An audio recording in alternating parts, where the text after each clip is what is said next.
Hey Swifters, I'm Simon Schofield. This is Nathan Guerra, and this is the Swiftcast, coming up on this episode. As Strava lets slip an intriguing stat, we meet the indoor athlete. A glimpse behind the scenes at ZCL Central on a big stream day for Nathan. And young Maya, at just 9 years old, has Zwift racing nailed. And here I am in the Midwest of the USA, Wisconsin, namely. Can you just pronounce the name of your town, please, Nathan? Oconomowoc. Yeah, well, you make it sound really easy. Well, for non-specialists in American geography, it's near Milwaukee. And I've been recording behind the scenes with Nathan today as he commentated on a really, really exciting e-crit race. And I have discovered that ZCL Central, Nathan, doubles as your laundry room. Yes, it does double as a laundry room. It has multifunctional pain cave, ZCL, and we get laundry done for 7 individuals in one household. Yeah, it's a very efficient use of space, viewers and listeners, I have to tell you. And more of that later. I hope to bring you a bit of a video on that, of Nathan, kind of behind the scenes with Nathan in this episode, but that largely depends on whether I get a chance to get it edited, because I'm kind of on the road at the moment, as is obvious. And live from Melbourne, Australia, g'day mate, Shane Miller. Are you recovered from the long journey, fella? No, I still have not recovered. I caught the inevitable man flu, catching so many flights, going from hot weather to cold weather and talking to so many people. I've caught something. So there's a bit of man flu, there's a bit of jet lag, but nothing a good coffee can't resolve. And I can report the coffee in New York was fantastic. Now, what I want to know, Simon, how's the cheese? Well, do you know what? This entire episode, I think, is going to consist of me largely eating my words. Not only cheese-related humble pie, there may be some running-related humble pie. Hang on for that one. And what was I horrible about American beer? If I was, I'm terribly, terribly sorry. American beer is fantastic. I've had some fantastic American cheese, and we'll get onto the running thing in a moment. In fact, let's start with the running thing. Shane, the kind of dust has settled a bit now on the launch. The community's kind of had a chance to digest it. What do you make of the reaction within the community? I mean, I have to say, I did notice one. I hope it was a lone voice, but one lone voice whinging loudly about having to subsidise free runners would seem to be the gist of his arguments. Us cyclists, or we cyclists, had access to Zwift for free for how many years was it? It was a long beta period. So I'll cut them a bit of slack with that. I mean, running is still in beta. Well, running free access is, I guess, their beta version of that. Look, what I'm seeing, the uptake, there's quite a few new people in Zwift runners coming along, asking a few technical questions. But I think if people already had a treadmill and knew about Zwift, they were already running anyway. But we are getting a few new people trickling or just running in, I guess you'd call it. I think this is a bit of a slow burn. And like myself, I've got to go, a few other people, they've got to go find a treadmill to get up and running. So yeah, I think this is a bit of a slow burn, but good response so far. It hasn't been what I thought would have been the standard snobby roadie runners. What are they doing in our environment? It's actually been pretty good. So all positive so far. Well, I mean, we are two tribes when all's said and done. We do love each other, but we are two tribes. Nathan, any plans to cross the line, my friend? It's running. I'm excited about running, and seeing it on the platform and other people get excited about it has me wanting to, but you saw my space. I mean, I don't think there's going to be a treadmill fitting in there anytime soon. And the official from Zwift to me, as far as ZCL stuff goes, don't worry about it. Outside of being more of a host toward and the personality toward bringing everything under an umbrella, and make space for that. So we're actually excited about bringing in people from the running community into the live streaming space actually a lot more, and doing things with them about all the awesomeness they create through running. So that's what I'm seeing on my side of things. I'll have to find space for a treadmill if I want to do it. Mm-hmm. Well, viewers and listeners, something of a Damascene road conversion for me. Well, maybe. It has to be said that I have been on record as not being wildly over-enthusiastic about running in the past. And I'm going to, well, I'm not sure that I'm going to change my mind, but I'm going to give myself a chance to change my mind. So I am going to start running. Yeah. I know. Okay, I am going to start running. I mean, I've got some good reasons for that. One, running is now part of Zwift. We're on the Zwiftcast. Shane's already indicated that he's going to keep abreast of running. I think it's probably only right that I do too. So that's one reason. The second reason is I really, really, really need to start doing some load-bearing exercise. It was interesting you talked about lifting there. I don't do any load-bearing exercise at all. I do no impact exercise of any kind at all. I'm not getting any younger. As you do get as age kind of creeps up on you, that kind of exercise does become much, much, much more important. So there's another good reason. And three, this sounds negative, but winter's not being kind to my waistline. A few kilos, additional kilos, I'm afraid to say, have been accrued. The American meal portions are not doing yeah, the cheese and the beer. The American meal portions are not doing that particular campaign any I think good we're at going all. to somewhere called the Crafty Cow, maybe. Yeah, So, I've gone down from 3 meals a day to 2, which I think has been very wise whilst I'm in America. But anyway, I'm going to give running a proper go, and I'll bring regular updates to loyal listeners and viewers as to how I'm getting on with it. We need a title for this little strand. I think I might call it The Reluctant Runner. The Reluctant Runner. Oh my goodness. That sounds too negative. No, but anyway, that is what is going to happen.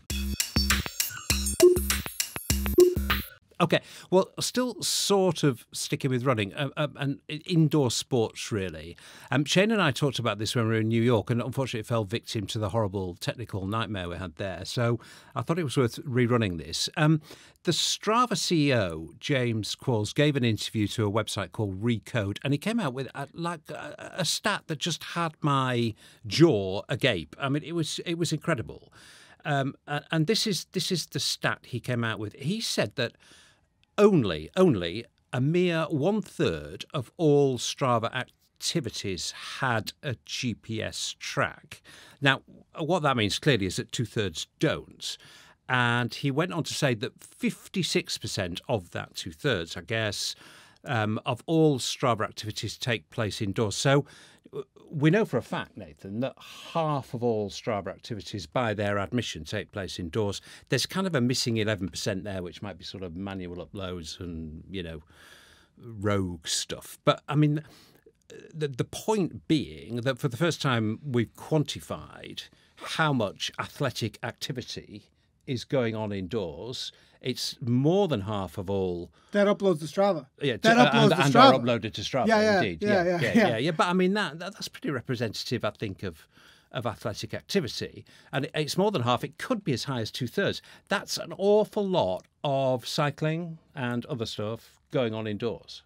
Yeah, well, I don't know. I might push back a little bit there. I see a lot of people who don't know what Strava is at the gym doing all kinds of athletic activity inside. Ain't nobody riding a spin bike uploading to Strava. I mean, at a spin class. Some people might. Some people might, but I mean, what percentage though? Yeah. And if that percentage goes up, so I think that there's a large amount of population outside of just that half that are on Strava that would bring that up even further. I think the indoor exercise reality is it is a much larger segment than our bubble understands. Yeah. I think that's the point I'm kind of trying to get totally, across. yeah. I mean, Shane, it's much more your area of expertise, this kind of crunching through data and trying to interpret what it might mean. What's your interpretation on that stat that the Strava CEO came out with? Initially, it was quite surprising. I thought, well, wasn't Strava really focused around the outdoors and tracking what you're doing outdoors? And I guess a few years ago, this stat would have been absolutely mind-blowing. But with the advent of all these things here, which is your fitness trackers, your heart rate monitors with tracking in them, even footpods nowadays will track your data, and you can then upload those to these services such as Strava. And the Strava API is accessed by almost anything. So nearly any device these days can upload straight to Strava. So we're seeing people with more and more fitness tracking devices or activity tracking that are now accessing Strava. So I think in 2018, it's not surprising when we look at why this could be the case, but still, that's pretty phenomenal that so many people are tracking their activities or tracking their exercise indoors and uploading it to the service such as Strava. I think it's great to see, but as I think what Nathan said there's going to be a lot of people out there just going for a run or just going to the gym and doing a session without even tracking that. So I think that number is going to be even bigger. Yeah. I think it probably is kind of, it's not particularly clean data, this, but to me, it was very directional. For the first time, it showed us what a big market segment indoor activity is. And on that, Nathan, I've not asked you this. Shane and I did discuss it in New York, and we didn't get your view, so it'd be really good to get it. Do you think running on Zwift could be bigger than cycling? Yes. If the market is brought in. The market's just bigger. It just is. I mean, running is... More runners. Yeah, there's just, I mean, there's a reason why soccer is bigger than cycling. Everybody picks up a ball and starts running. Running is way easier to do than cycling for the entire population of the world. And so there's just more runners out there. And more treadmills. I mean, Zwift think there are more treadmills. The first time I thought about indoor exercise was a treadmill or lifting. That's the most basic understanding of indoor exercise, I think. And the contraptions at that time is how I would have thought it. That is an ergonomic, you know, a trainer, a smart trainer, or whatever you might be using, whatever kind of trainer it might be, was another step into that world, another step into getting set up. Treadmill was much more obvious, I think, to all the general population as far as indoor exercise goes. Yeah. I mean, we do know that a lot of them have been used as clothes horses. I was talking to somebody actually who works in the fitness industry yesterday, and he actually told me, Shane, you'll love this. He told me that when he worked for a company that worked very closely with a treadmill company, and when a treadmill company was looking at the design of a treadmill, they checked it out for how efficient it was at hanging clothes. He swore. I mean, he swore this was true. The one treadmill that we have in the family here, not at this house, in the in-laws, is where I hang my towel and my bike gear to dry when I'm over there on holiday. So, yeah, it holds true for sure. They need little coat hanger racks around them, and they'll sell like hotcakes for sure. Well, listen, we shouldn't be rude at all about treadmill owners. I'm sure everybody who watches or listens to the podcast uses a treadmill for its primary purpose, not its secondary purpose. And one guy who absolutely certainly does that is an Australian guy called Ben Shephard. I met Ben a few weeks ago when I was in Australia, and this item has been out elsewhere but not on the podcast. So in light of recent developments with running, I thought it was worth running this on the podcast. Ben is a very, very successful triathlete, been to Kona, and he does upwards of 90% of his training for running and cycling indoors. Let's meet Ben. I was a pack-a-day smoker. Then I was drinking maybe a carton of beer a week. I hit 90 kilos, 95 at one point, and couldn't see my own toes. I came back from about a 15k bike ride, and I thought that was huge at the time. And looked in the mirror and went, I look like an Easter egg. That was the trigger for me to start exercising a lot more seriously. I never thought I'd get into triathlon. I was... as I said, I was a cyclist. I dabbled in a little bit of running, and I couldn't swim to save my life. I think my first swim that I ever did was 250 metres. You know, it took me about 4 hours. My very first triathlon, which I did in about 2013, was a 300 metre swim. And for me, that was absolutely terrifying. But Ben made rapid progression. I did my first half Ironman in 2014. For me, I wanted to go 6 hours. I ended up going 5 hours 15. Surprised myself in all three legs. And from then the bug hit, because I went, okay, 5:15, I know that I'm potentially capable of going sub 5, and then I've kept on going from there. You know, even doing the half Ironman, I remember seeing people with the M. tattoo and going, wow, that, you know, these people are gods, you know, to me. You know, that's the pinnacle of the sport. You know, Hawaii is the hometown, it's the birthplace, and that's the Holy Grail. But the Holy Grail was closer than Ben thought. I did my first Ironman in the now unfortunately extinct Melbourne. I thought I was in the ballpark of about 12 hours for that. It was a beautiful course. It's a shame that it's not around anymore, but I went a 10:37, and surprisingly enough, I qualified for Kona in my division that year. Unfortunately, I couldn't go due to work commitments. Disappointing, but Ben then qualified for Kona 2016 after racing at Cannes. I came second in my division.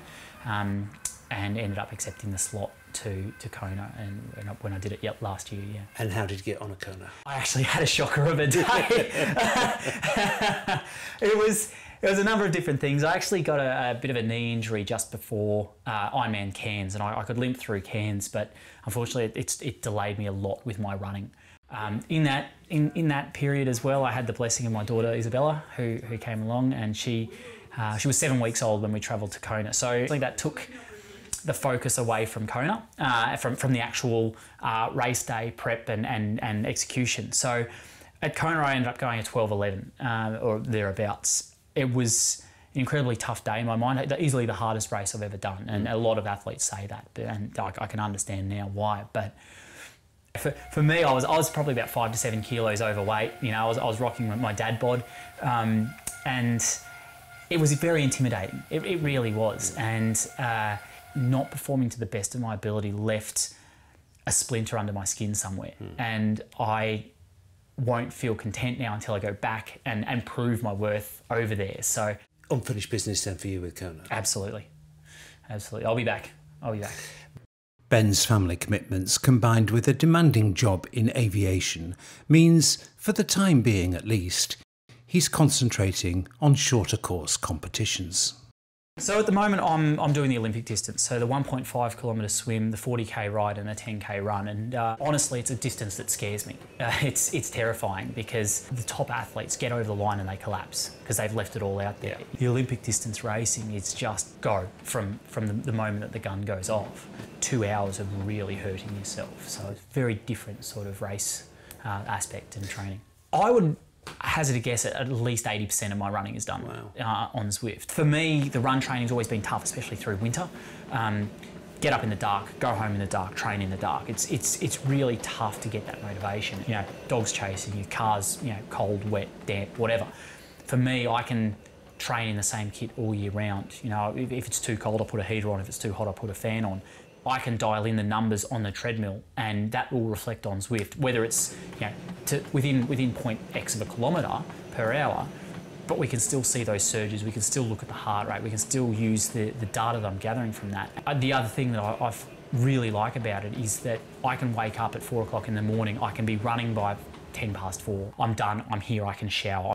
With 80% of his running and currently 100% of his cycling done inside, does Ben ever miss the great outdoors? Yeah, sometimes I do. On a beautiful day, you kind of go, you know what, I'd love to be able to get outside and do that. But I never thought I'd say this, but my number one priority is my family. My daughter really changed my perspective. And, you know, as I said, I don't get paid to do triathlon. So unfortunately, I'm always going to have to work. You know, I'd love to be paid. That'd be brilliant.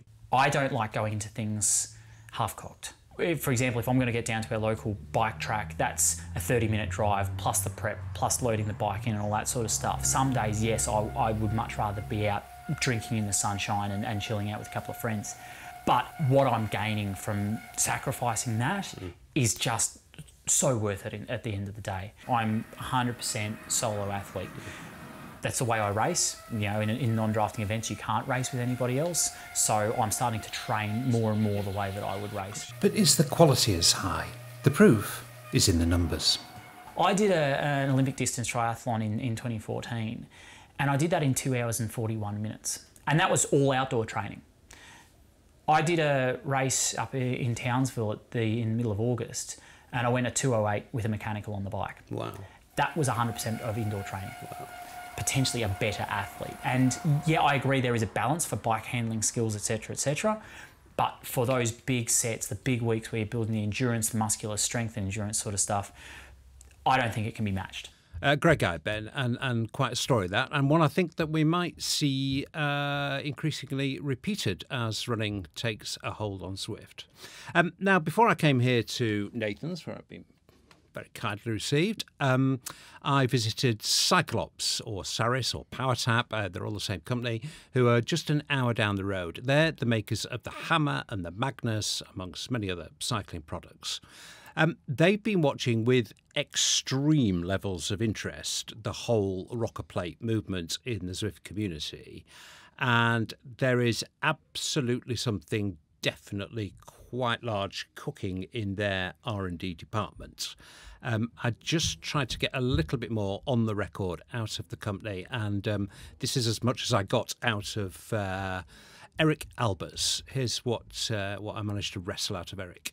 I mean, where are you on rocker plates? What's your position? What's your likely move on them?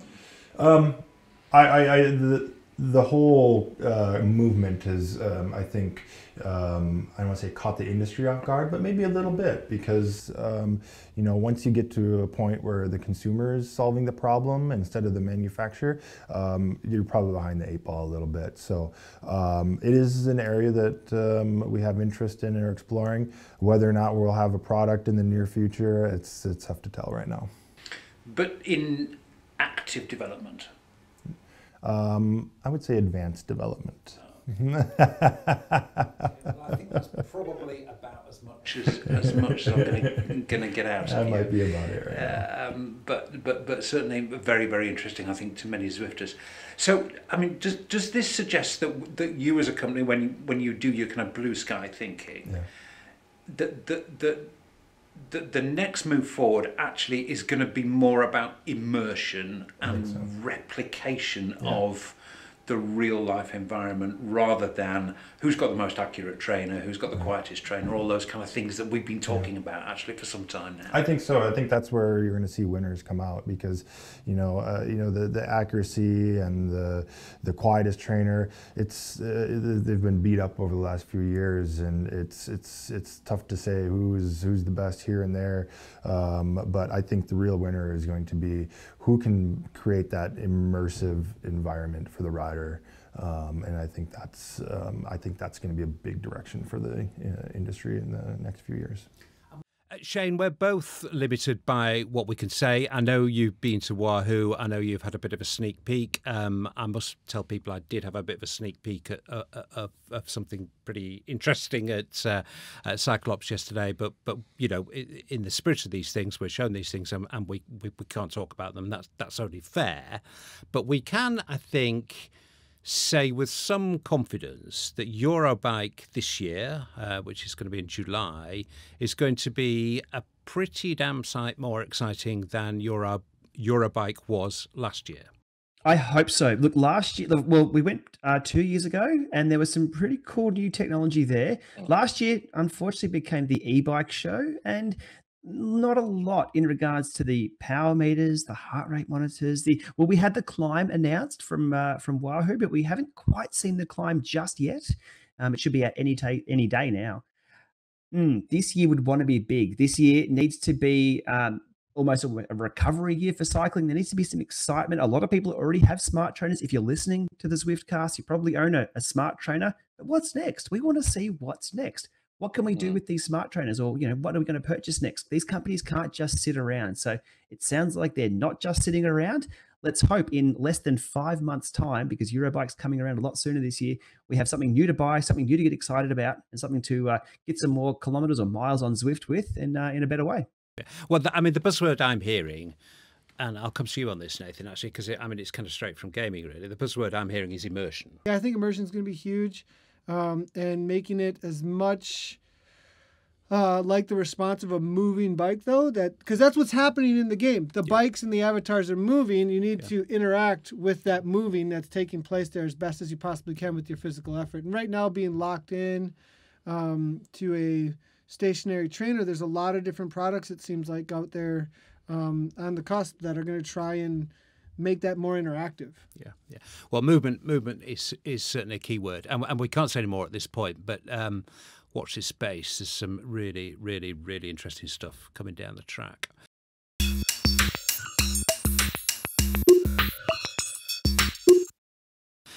Okay. Nathan, if I get time, which I really hope I will, I'll edit some of the stuff that I shot with you today, because to me it was quite a revelation, actually. I've seen, as many Zwifters would have done, I've seen and admired your work on the stream, and I've often wondered what it looks like behind the scenes. And you do manage an awful lot in a really, really small space. Just the amount of kit in there. I was in there for 20 minutes, and it was getting really, really warm. And I have to say, I'm rather kind of more lost in admiration for you than I was before, really, because it's amazing what you achieve in there. Thanks. I appreciate that. I mean, I don't know what to say. I mean, I've been at it, you know, I said it earlier in the recording we did, and doing it for a year and a half, and it started with a laptop and a mic, and that was it. You know what I mean? A laptop and a mic and some capture software. And then you just keep adding, you know what I mean? And if you want to keep upping the production, I mean, lots of late nights and early mornings, and then when the people start, you know, you start building a community of viewership too on top of that is like thinks it's awesome, and you want to keep on making it more awesome for them. You know what I mean? That's what's driven it on mainly. So really, it's like lots of feedback too, and like always just kind of hammering on your craft, you know. So that's mainly where all that's come from. It's like riding your bike, I guess. You learn it, and then you just keep on getting better. Well, yeah, but it was it was a big day today for Nathan, because it was front page of Twitch. You know, huge streaming service, very, very big in the games world. And I mean, you looked at some numbers at the end, and you think that you probably brought something like between 75,000 and maybe 100,000 by the time it's finished, new sets of eyeballs. So I think on the Twitch, on Twitch alone, I think we pushed 50,000 new viewers. And then on so new eyeballs that saw Zwift either on the front page or actually came to our channel and visited and chatted. You saw the email notifications afterward. We had an entire scroll through of all new followers on there. And on top of that was one of our best Zwift Facebook streams as well. I think we hit 7,000 at live. And that will have VOD then turnover too. And we had quite a few viewers on YouTube actually for the first time in a while. So yeah, it did really, really well. We really upped the productions this time around. I don't know if you could tell, but we really wanted to do our best to introduce Zwift, because most of the people who watch our race broadcast most of the time have an understanding completely of what's going on with Zwift. But Hargreaves showing us who's got the sprint. It's Tom Hargreaves off the front, 12 watts per kilogram all day long. Tom Hargreaves gonna be taking it. Ponceline tries, but it's not going to happen. And so we did a lot of pre-production, tell you what's going on, what's happening with this race series, what is Zwift, how do you get involved. We showed a lot of promo video, but then also a lot of lead up too. We brought Quentin in for analyzing. We had Kim Little live, which was really cool to have him on there live to see all the real world effort, because people become unattached from the avatar and the real world effort. And you got to show that to be like, this is real heart rates, real muscle throwing this down right now and controlling those avatars, and being able to see that really helped a lot too. So it was a big day. We're really happy that Twitch is interested in fitness. Like, obviously they are. They have a whole fitness community now that's pushing these things. And because of that, they're willing to partner with us and get Zwift out there. Dealing with that we do. So excellent work, Nathan. Thanks. Now what? My admiration for you has grown. So now, Zwiftcast. It's time to do a Zwiftcast. 10 minutes for a cup of tea, probably a cup of coffee for you, and straight into a Zwiftcast. Seems good. All right. The thing that struck me, I think, Shane, but I mean, I've always kind of known this intellectually. I think sort of being there physically for the first time and seeing the kind of pile of stuff that came in after Nathan finished the broadcast. This is how marketing is done these days, isn't it?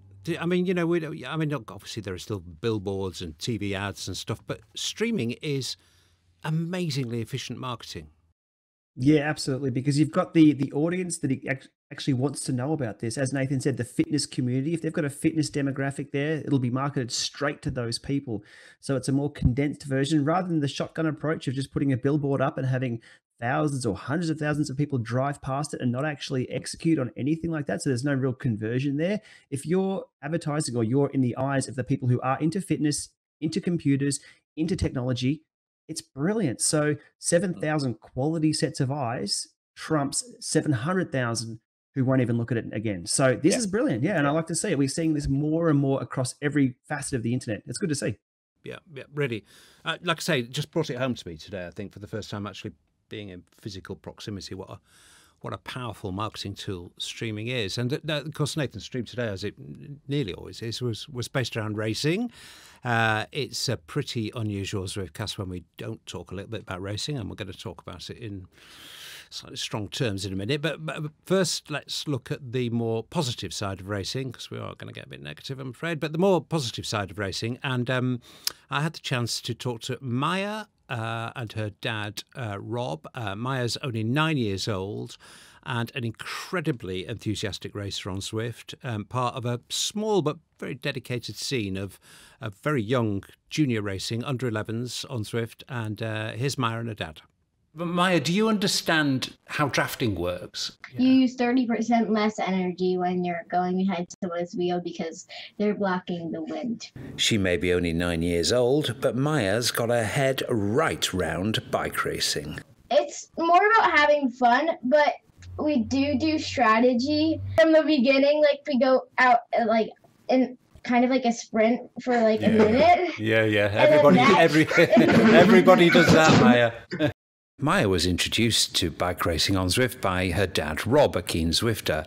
Back then, around a year ago, fields were pretty small. Maya wanted to try it, and the first race in July, I think there were 4 people. And Maya did it, and she had a lot of fun because it was her first time interacting with Zwift with others, even though there were only 4 racers. The first race is really cool, but from the start I kind of wish that there were more kids because there's only 4 kids. Fast forward today, last week there were 25 U11 racers.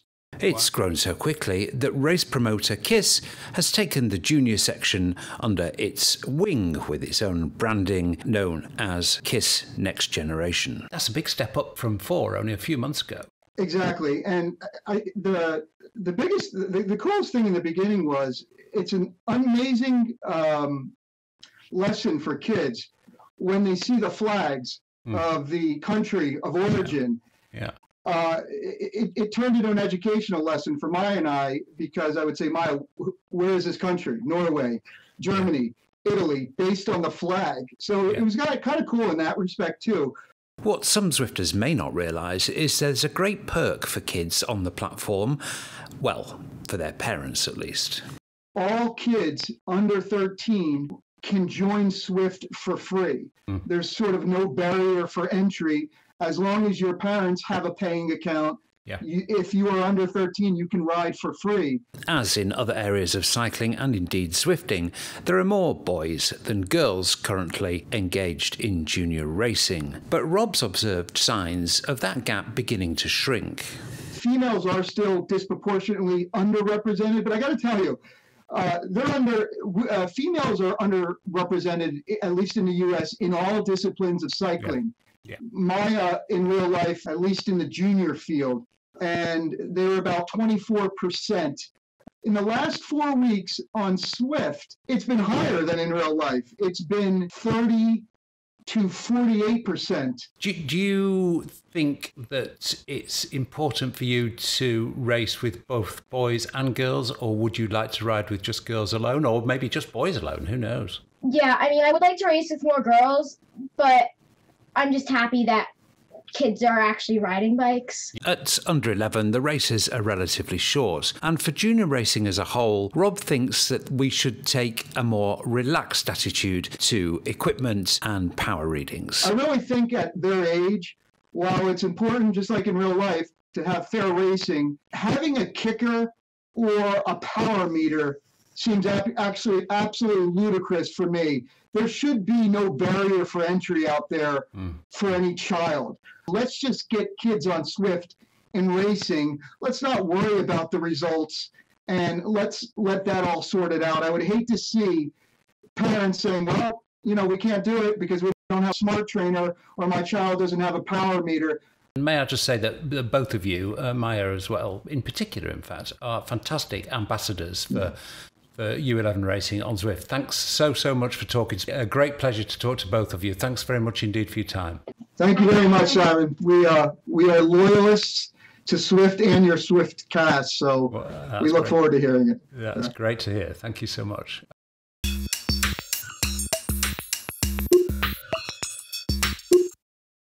Okay, Nathan, I'm going to come to you on this. I am going to come to you, but kind of let Shane and I set our stall out a bit, really, because I think Shane and I are actually a bit of the same mind here. Shane, I don't want to kind of take your words out of your mouth, but this is sort of the way I'm feeling about things at the moment, about the adult racing scene on Zwift. I'm getting a bit bored, impatient, frustrated and annoyed, actually, with how little it appears to be moving forward, how fractious the community is, how there are some, how can you put it, some sort of wings of the racing community that perhaps ought to be working together a little more closely and don't seem to be. Every time I go onto the races page, there seems to be nothing but trouble and conflict and accusation, and just doesn't seem a very nice place at the moment. I mean, I know racing is competitive and it attracts type A personalities, and you know, it's so easy to get into an argument on the internet, but do you feel like I feel at the moment, just kind of frustrated with it all?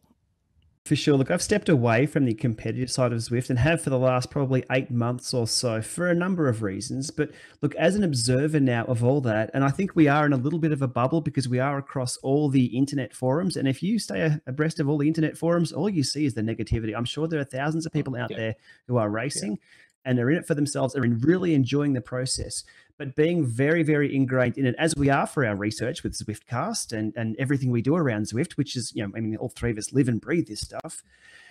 There is a lot of negativity happening around and flowing around. It's eating itself. We keep being told that, you know, Zwift racing will be the next big thing. We keep being told that. We need to stop being told that and just let it happen. Let it do its thing. Let it move itself forward. I think what we see is a lack of control by any one body involved. Now, there's multiple series, there's multiple groups, there's Zwift not officially supporting racing, but they come in and they're now promoting the racing, but are they really promoting it? Because they're handballing it off to zwiftpower.com, which then there's the Zada, you know, there's rules around that. There's people questioning some superstars, there's people questioning random. It's all, there's nobody has the reins, nobody is in control. I'd love to see somebody, maybe Zwift, come in and just say, look, let's sort this out, let's clean house, let's assign roles, let's assign responsibilities, let's assign what people can do around the platform. Am I wrong, Nathan? I mean, am I wrong to be frustrated? I thought the best point Shane made there was it needs like one body, one person to kind of grab it by the scruff of the neck and say, this is how it's going to be, you know?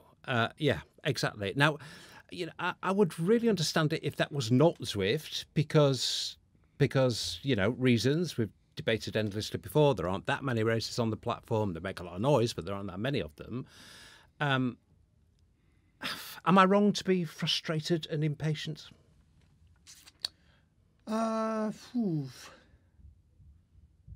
It's not ready. The esport isn't built into the game yet. Yeah. So you do have the roads and the competition there, and you can get racing done, right? And so I shouldn't say that blanket statement. That's not a blanket statement. There are things you can do with it right now.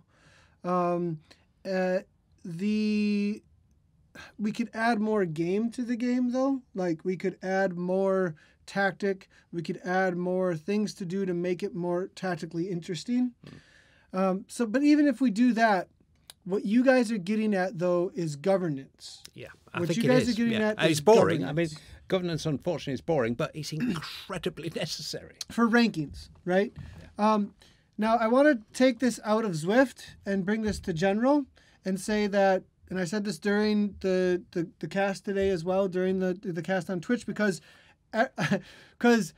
we had more viewers on Twitch that don't know about Zwift than we had people watching that know about Zwift, right? And they all understood what I said when I said BattleEye is the Zada of the gaming world in both Fortnite and PUBG right now. Those two are the biggest battleground or battle royale games out there right now, first-person shooters. BattleEye is banning accounts.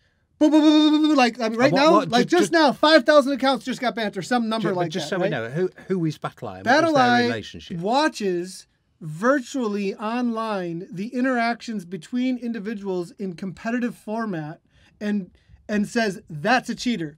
That's a cheater. Right. That's a cheater. And they're an independent And organization. they're independent of the games. So the games aren't banning people without the third party coming in and going, this is our job.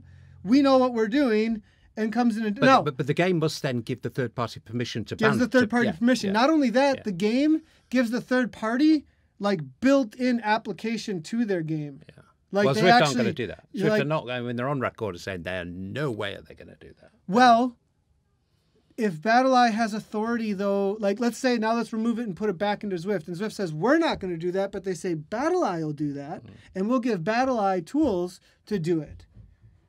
That would be Zwift not doing it. The race organizers would be doing it then. Tough problem to try and resolve, but I think the governance, as Nathan was talking about, needs a bit of a shake up. But it also comes down to more tools. And as I said before, we used to race well before Zwift even thought of racing. So I think we are still way, way ahead of Zwift themselves. But I can't wait to see what's coming up in the future. And my fingers are crossed that more tools, and especially for those tools that Nathan uses and everybody streaming as well, because that's what we saw in Adelaide. It's not just a training tool now. It's an entertainment platform. We saw that at the Tour Down Under with the duathlon. That got so many people revved up and cheering. And I'm like, it really opened my mind to what streaming can be and will be in the near future with those a few little tweaks. A lot of stuff to digest there for sure.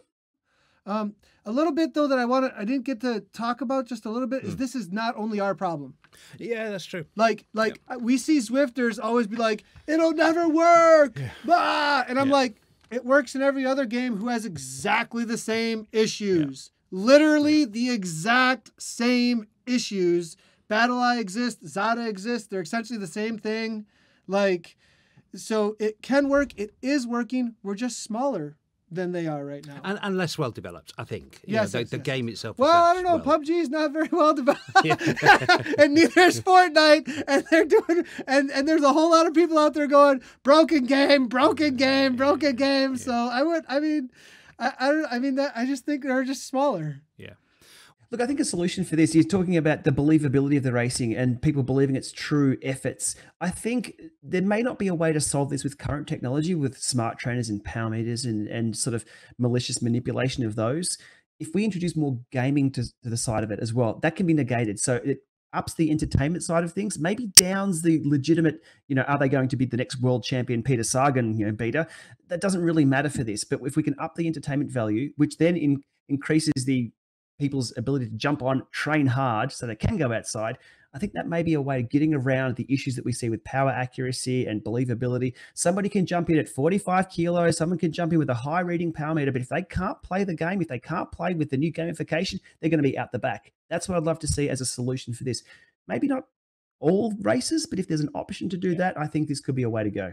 Yeah. I mean, it's not a full solution. It's a part of the solution. Another part of the solution is clearly the game to get more advanced, not just in gamification, but perhaps in steering and, other things that we have long talked about that could have an impact on racing. Anyway, God, blimey, racing. I mean, we've talked about it so often, and I'm sure we'll talk about it again. It's a big part of the platform.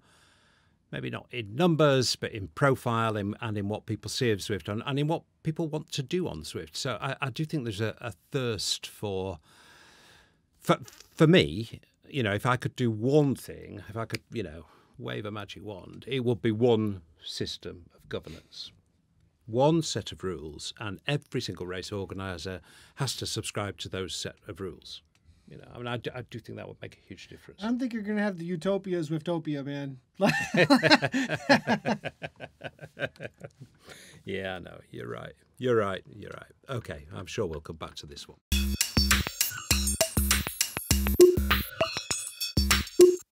Anyway, one person who likes to race on Zwift, actually, because he told me so in an interview just about to hear, is a guy called OJ Borg. Now, OJ will be well known, I think, to British viewers and listeners because he's got a really good cycling magazine show on Radio 5 Live, BBC Radio 5 Live. I think it goes out monthly, called Bespoked. Good show, actually. And OJ is an enthusiastic Zwifter, enthusiastic racer, so I thought it was about time I had a bit of a chat with him. But as well as a cyclist of some repute, you're also a bit of a gamer, so it's kind of no surprise to find out that you're a long-time Zwifter. What's your history with Zwift? I borrowed a turbo trainer because I didn't have a smart trainer at the time, and I had a go on it, and I was instantly hooked. And for me, it was just bananas. The fact that, I play a lot of computer games, as you said, I work in esports, and I also do cycling podcasts and the rest of it. It was just bananas. That was the way of mixing the two together. And I've tried to explain it to people since, and I still do now. And it's a difficult thing to explain. I think it's obviously a lot wider known now, but yeah, I was trying to explain it, that it was like going for a bike ride while playing Mario Kart. The fact that you have power ups, the fact that you go around laps, the fact that you can race on it. And for me now, I was actually going to jump on and have a bit of a Swift ride in a second, but I love the races. The races for me still blow my mind. It's a great way to be competitive, and I've got no time. I've got a daughter, I've got a job, got a dog who's not well, who's sat next to me. It's just a perfect way of getting a bit of competition into your day. Well, do you think Zwift should be more gamey? I mean, coming from your gaming background, would you like to see more gaming? Yes, I would. I think the more games that are in there, the better. I think it's one of those things that keeps you interested, and if it keeps you interested, it will keep you training longer.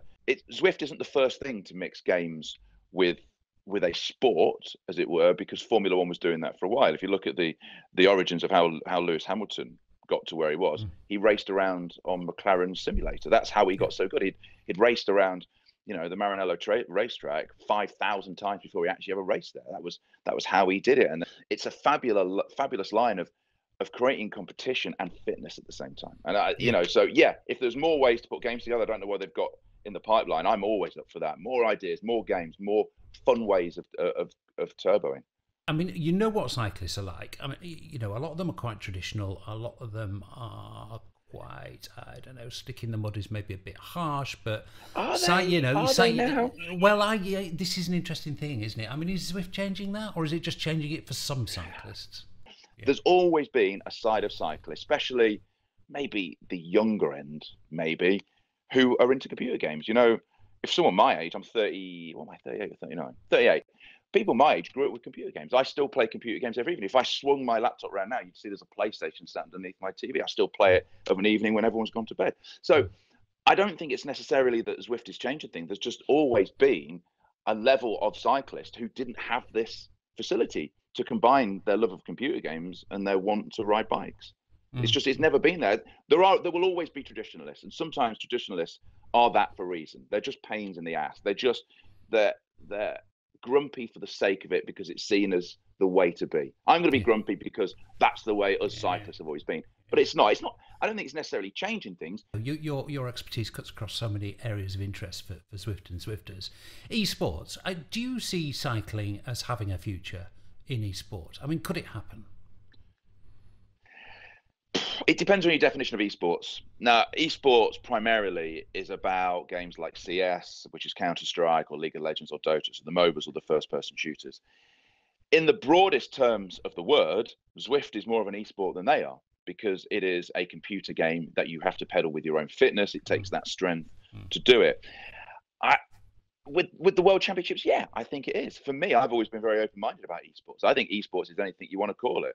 In the same way, if you talk about traditional sports, darts is a sport. If you say darts is a sport and you play darts and you want it to be a sport, then it's a sport. So it is an esports if it wants to be. It's just got to keep pushing it and bringing more and more of these cyclists who would normally not have gone anywhere close to esports, thinking it's for young people or nerds or something like that. So I think definitely keep doing it. Maybe OJ, thanks very much indeed for your time. Thanks very much indeed, mate. Simon, you're the man. Enjoy the pod, mate. I love the podcast as well. So keep on going. Thank you very much. Mutual back scratching. I love a bit of that.